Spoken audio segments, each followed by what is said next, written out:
వాగ్దాన భూమిలో అడుగు పెట్టాలి అంటే యోర్దాను నది దాటాలి. యోర్దాను నదికి ఆనుకొని ఉన్నది ఒక బహుశక్తివంతమైనటువంటి పట్టణము. ఆ పట్టణము పేరు యెరికో. ఆ యెరికో పట్టణము గొప్ప ప్రాకారములు కలిగిన పట్టణము. ఏ ఒక్కడూ కూడా యెరికో పట్టణంలో అడుగు పెట్టడానికి అవకాశము లేనంత ఎత్తైనటువంటి ప్రాకారము, 2 ప్రాకారములు ఆ యెరికో పట్టణం చుట్టూ ఉన్నాయి. యెరికోని జయిస్తే తప్ప వాగ్దాన భూమిలో అడుగు పెట్టడం సాధ్యం కాదు. కాబట్టి దేవుడు సెలవిచ్చాడు, యోర్దాను నది దాటి యెరికోను జయించి వాగ్దాన భూమిలో అడుగు పెట్టండి. ప్రియ సహోదరి సహోదరులు, యెరికో అనగా లోకం. లోకంలో ఉన్నది నేత్రాశ, శరీరాశ, జీవపు డంబం. ఈ నేత్రాశ, శరీర ఆశ, జీవపు డంబము, ఈ 3 ఎవరిలో ఉంటవో వారిలో దేవుడు ఉండే ఛాన్స్ లేదు. లోకము పాపమునకు సాదృశ్యం, దేవుడు పరిశుద్ధతకు సాదృశ్యం. పరిశుద్ధుడైనటువంటి దేవుడు పాపిష్టి మనిషిలో హృదయంలో జీవించడం సాధ్యం కాదు. పాపము పరిశుద్ధత 2 కలిసి ఉండడం సాధ్యం కాదు. వెలుతురు చీకటి 2 కలిసి ఉండడం సాధ్యం కాదు. నీళ్లు నూనె 2 కలవడం సాధ్యం కాదు. మీరు వాగ్దాన భూమిలో అడుగు పెట్టాలి అంటే మొదటిగా యెరికో పట్టణాన్ని మీరు జయించాలి. పరలోకంలో మనం అడుగు పెట్టాలి అంటే మనం పాపాన్ని జయించాలి. నేత్రాశ అనగా నేత్రాల్లో ఉన్నటువంటి పాపం, కళ్ళల్లో ఉన్నటువంటి కామం. శరీర ఆశ అనగా శరీర ఇచ్ఛ. ఈ శరీరాన్ని సంతోషపరచడానికి మనిషి తలపెట్టే తలంపులు కావచ్చు, చూసే దృశ్యాలు కావచ్చు, చేసే పాపిష్టి పనులు కావచ్చు, జయించాలి. జీవపు డంబము అనగా గర్వము.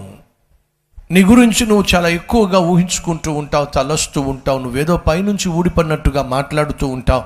నీ మాటల్లో గర్వం కనిపిస్తుంది, నీ నడకలో గర్వం కనిపిస్తుంది, నీ చెప్పేటటువంటి కబుర్లలో గర్వం కనిపిస్తుంది, బడాయి కనిపిస్తుంది. నాశనానికి ముందు గర్వం నడుస్తుందట, ఘనతకు ముందు వినయం నడుస్తుందట. కాబట్టి గర్వముతో జీవించే వాళ్ళు ఎప్పటికీ కూడా వర్ధిల్లడం సాధ్యం కాదు, పరలోకానికి చేరడం సాధ్యం కాదు. దేవుడు చెప్పాడు, యెరికో పట్టణాన్ని నాశనం చేసేసేయండి, వాగ్దాన భూమిలో అడుగు పెట్టండి అని చెప్పి ఒక మాట అన్నాడు. యెరికో పట్టణము నాశనం కాబోతుంది. నేను చెప్పినట్టుగా మీరు చేయండి, యెరికో పట్టణం కూలిపోతుంది. నేను చెప్పినట్టుగా మీరు చేయండి, యెరికో పట్టణం కూలిపోతుంది. దేవుడు చెప్పినట్టుగా మనం చేస్తే యెరికో పట్టణం కూలిపోతుంది. అంటే అర్థం ఏంటి తెలుసా? మన జీవితంలో సైతాను నిర్మించినటువంటి పాపిష్టి జీవితం నిలువునా కూలిపోతుంది ఎప్పుడు వాక్యానుసారంగా మనం జీవిస్తే.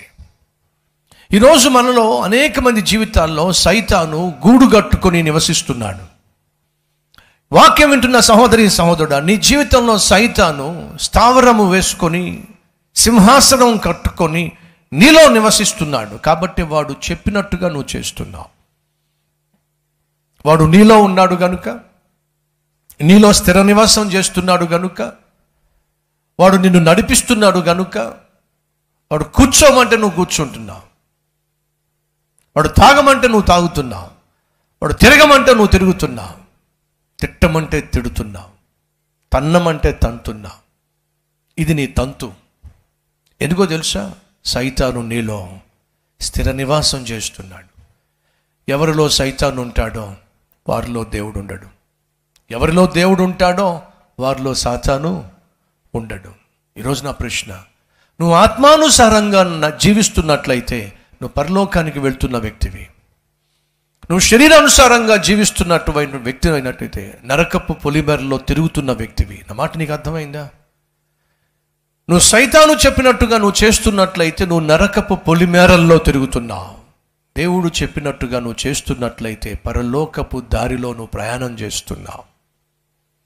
ఆనాడు దేవుడు యెరికో పట్టణమును గూర్చి సెలవిచ్చింది ఏమిటంటే, నేను చెప్పింది మీరు చెయ్యండి, యెరికో కూలిపోతుంది. దేవుడు చెప్పినట్టుగా మనం చేస్తే, వాక్యానుసారంగా మనం జీవిస్తే సైతాను స్థావరాలు కూలిపోతాయి. నీ జీవితంలో సైతాను నిర్మించినటువంటి పాపిష్టి పట్టణాలు కూలిపోతాయి, పాపిష్టి అలవాట్లు కూలిపోతాయి, పాపిష్టి కోరికలు కూలిపోతాయి. అదే దేవుడు కోరుతున్నాడు. దేవుడు చెప్పినట్టుగా ఇశ్రాయేలీయులు చేశారు. ఫలితంగా యెరికో పట్టణం కూలిపోయింది, సంపూర్ణంగా కూలిపోయింది, నేలమట్టం అయిపోయింది, సమాధి అయిపోయింది. అదే దేవుడు కోరుతున్నాడు. నీ జీవితంలో ఉన్నటువంటి పాపము సమాధి కావాలి. సైతాను నీ జీవితంలో కట్టినటువంటి పాపిష్టి స్నేహాలు కూలిపోవాలి, పాపిష్టి సరదాలు కూలిపోవాలి, త్రాగుబోతుల విందులు నీ జీవితంలో ఉండడానికి వీల్లేదు, అవి ఉండడానికి వీల్లేదు, అవి కూలిపోవాలి. ఏదైతే పాపంగా నువ్వు గుర్తిస్తావో, ఏ పాపమైతే నువ్వు అలవాటు ప్రకారం చేస్తున్నావో అది నీ జీవితంలో కుప్పగూలిపోవాలి. ఆ దేవుడు కోరుతున్నాడు. అది ఎలా సాధ్యం? వాక్యము వల్ల సాధ్యం, వాక్యాన్ని క్రియల్లో పెట్టడం వల్ల సాధ్యం. దేవుడు చెప్పాడు, మీరు చేయాల్సిందంటూ ఏమీ లేదు. యెరికో పట్టణం ఎంత బలంగా కనిపిస్తున్నా, అది మీరు జయించలేరు అని మీకు అనిపిస్తున్నా, మీరు చేయాల్సిందల్లా ఒకటే, ఆ యెరికో పట్టణం చుట్టూ 7 మార్లు ప్రదక్షిణ చేయండి. That's enough. మీకు అసాధ్యంగా కనిపించవచ్చు యెరికోను జయించటం. ఈరోజు మనలో కూర్చున్న అనేక మందికి అనిపిస్తుంది, బ్రదర్ నాకు అసాధ్యంగా కనిపిస్తుంది. ఏమిటి? ఆ అలవాటు విడిచిపెట్టడం. నాకు అసాధ్యంగా కనిపిస్తుంది. ఏమిటి? ఆ పాపిష్టి క్రియను విడిచిపెట్టడం. నాకు అసాధ్యంగా కనిపిస్తుంది. ఏమిటి? ఆ అబద్ధాలు చెప్పడం మానడం.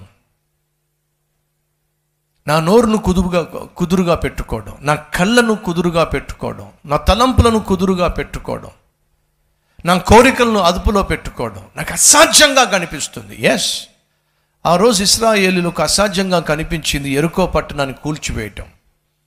కానీ దేవుడు చెప్పింది ఏమిటంటే, యెరికో పట్టణం కూలాలి అంటే మీ తెలివితేటల వల్ల యెరికో పట్టణం కూలదు. మరి ఏం చేయమంటావు ప్రభువా? నా మాట వింటే చాలు, మీరు నా మాటకు లోబడితే చాలు. నా మాట మీరు విన్నప్పుడు యెరికో పట్టణం కూలిపోతుంది. మీరు ఏం చేయాలయ్యా అంటే, ఆ యెరికో పట్టణం చుట్టూ ప్రదర్శనలు చేయండి, బూరలు పట్టుకోండి, ఆ బూరలు ఊదుతూ యెరికో పట్టణం చుట్టూ మీరు తిరగండి. అదేంటి ప్రభువా, యెరికో పట్టణం చుట్టూ మేము తిరిగితే యెరికో కూలిపోతుందా? నా మాట వింటే ఆ వినేవాడికి సమస్తము ఏమిటి సాధ్యం. నా మాట విను, నా మాటను నమ్ము, నా మాట విని నమ్మేవాడికి సమస్తము సాధ్యం. ఏం జరిగింది? దేవుని మాటకు విలువిచ్చారు, దేవుని మాటకు లోబడ్డారు, దేవుడు చెప్పింది చేశారు. జరిగింది ఏమిటి? యెరికో పట్టణము, యెరికో ప్రాకారము అమాంతంగా కూలిపోయిందండి. ఆశ్చర్యపోయారు ఇశ్రాయేలీయులు. ఇదేంటి? పట్టణం కూలిపోయింది ఏమిటి? యెరికో ప్రాకారం కూలిపోయింది ఏమిటి? అసాధ్యంగా కనిపించినటువంటి దుర్భేద్యముగా ఉన్నటువంటి ఈ ప్రాకారము కలిగిన పట్టణం కూలిపోయింది. ఎలా కూలిపోయింది? దేవుని మాట మనం విన్నాం కాబట్టి కూలిపోయింది.